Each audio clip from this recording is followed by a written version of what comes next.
Today we are faced with a tragic story that reminds us of the importance of care, connection, and accountability.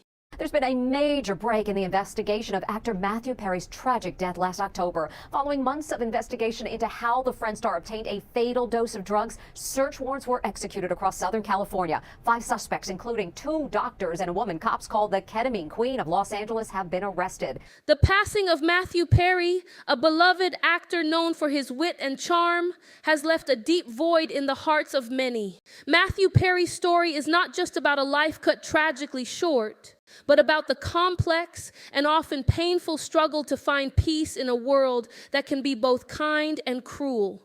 What makes his story even more heartbreaking is the revelation of the circumstances surrounding his death. This is the latest in pop news with Lolly Parks. Matthew Perry was more than just a character on a television screen. He was a human being with dreams, hopes, and a deep desire to overcome the challenges that life threw his way. But despite his efforts to seek help and reclaim his life, there were those who exploited his vulnerabilities, leading to his untimely death. Now we must confront the harsh realities of this situation, not to sensationalize, but to understand and hopefully to prevent such tragedies in the future. Recently, 5 individuals were charged in connection with Matthew Perry's death, accused of conspiring to distribute ketamine, a powerful anesthetic with both therapeutic and dangerous properties. These individuals included 2 doctors, his live-in assistant, and a person known as the Ketamine Queen. These people, who should have been sources of support and care, instead became enablers of Perry's addiction, pushing him further into the abyss. The U.S. Attorney Martin Estrada announced that the investigation into Perry's death revealed a broad underground network responsible for distributing large quantities of ketamine to him and others. These people saw an opportunity not to heal, but to profit, and they did so with little regard for the consequences.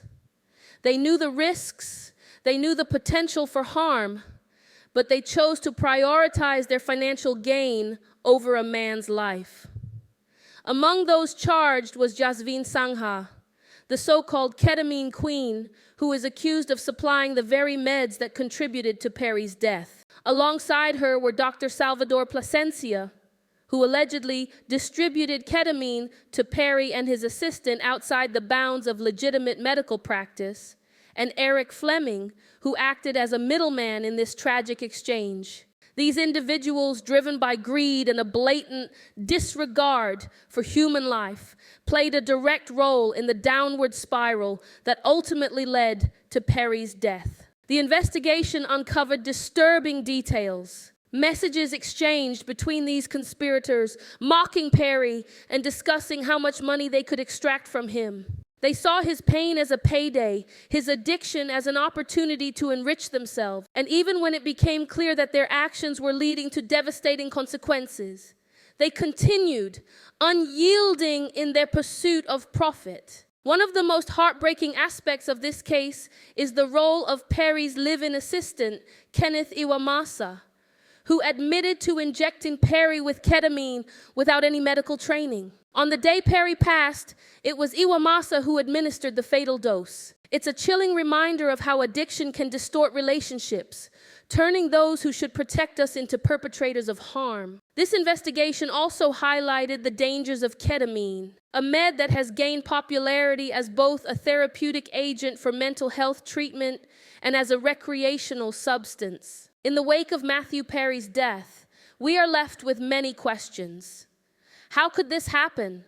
How could a man who brought so much joy to others end up in such a dark place? The answers lie not only in the actions of those who took advantage of him, but in the broader issues of addiction, mental health, and the responsibilities we all bear in caring for one another. As we reflect on this tragedy, let it serve as a reminder that every life has value, every person deserves compassion, and every struggle with addiction is a cry for help that should be met with understanding and support, not exploitation. Matthew Perry's life was a gift to us all, and his passing is a profound loss. But from this loss, we must find the resolve to prevent similar tragedies, to stand up against those who seek to profit from pain, and to ensure that every person battling addiction receives the care and dignity they deserve. In the end, life is about the choices we make and the legacy we leave behind. Let us choose to be sources of light and support for those around us, to lift each other up in times of need, and to remember that even in our darkest moments, we are not alone. We are all connected in this journey of life, and together we can make a difference. I would like to be remembered as somebody who lived well, loved well, was a seeker, and his paramount thing is that he wants to help people. This is Lolly Parks with Lolly's Pop News, signing off.